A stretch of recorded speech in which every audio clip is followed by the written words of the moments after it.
Okay, vlog day 2, coup d'etat. I got a 4-minute timer going on here. For some reason, I want to talk in a southern accent right now. I got my mind map here on the side. It's going to tell me what it did today.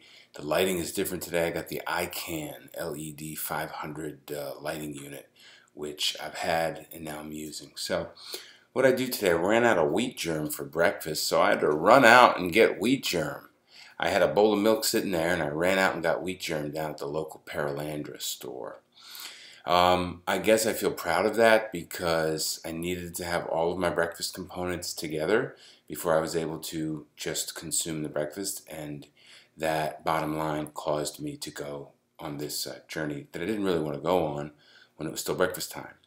Now I woke up to a business call, an overseas business call, and in the course of that business call, where I have to be gathering information for a speech that I'm going to give in Europe next month, I called the company by the wrong name, and they corrected me. And I had a minute of panic, but I am a comedic writer, and I'm being hired as such, and so I just made a joke about it, and I acknowledged it, and I looked at it straight on. And that's one thing I love about comedy and writing, is that in every other walk of life, you're sort of asked to politely ignore things or certain things in certain environments, work environments.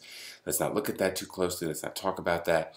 And in writing and comedy, it's the exact opposite. And maybe that's why I was the class clown growing up. I just wanted to look at stuff. You have to be careful, though, that you're not just looking at other people's stuff. Look what you're doing. Look what you're doing.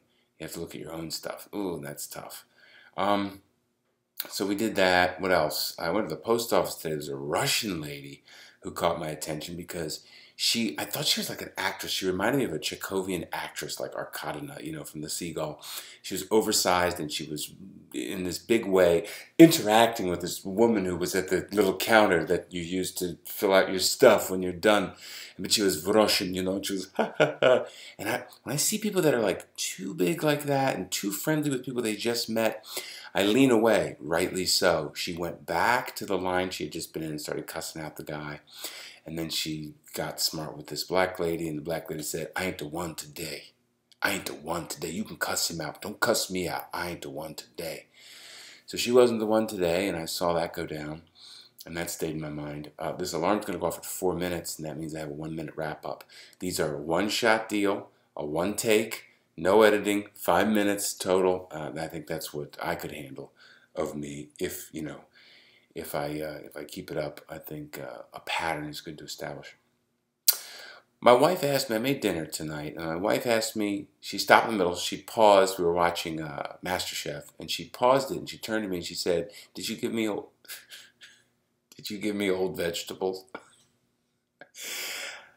And I'm just like, look at her, and I had, given her old vegetables that had been stored in a Ziploc for a couple days, but I was eating from the same vegetables. Now, she asked me as if she were some sort of Chinese emperor turning to see asking the spouse if she had just been poisoned. Did you poison me? And I didn't. I hadn't. And I okayed the vegetables. I said, yes, I'm eating from the same batch of vegetables, honey. And that's it. Let's soldier on. And she did. And that was it. But it's nice to think that my wife is sort of thinking I'm trying to assassinate her with whole vegetables at any given moment. What else happened? I'm looking at my mind map here. Oh, we were decluttering tonight down in the basement, getting rid of old stuff, and that's a very powerful, this is my 1-minute timer. It's a very powerful way of clearing space to let new things come in, and we have a lot of things that we're ready to sort of let, enter our lives and let go of old stuff. And our son was well behaved throughout it. For him, it was an adventure. My wife kept saying, well, he's being so patient. He was having a time of his life. Pencil on an old piece of paper, and he was having a good time down there. But moreover, I think it's because I was sitting on one side. My wife was on the other. She was in front of our storage, cage.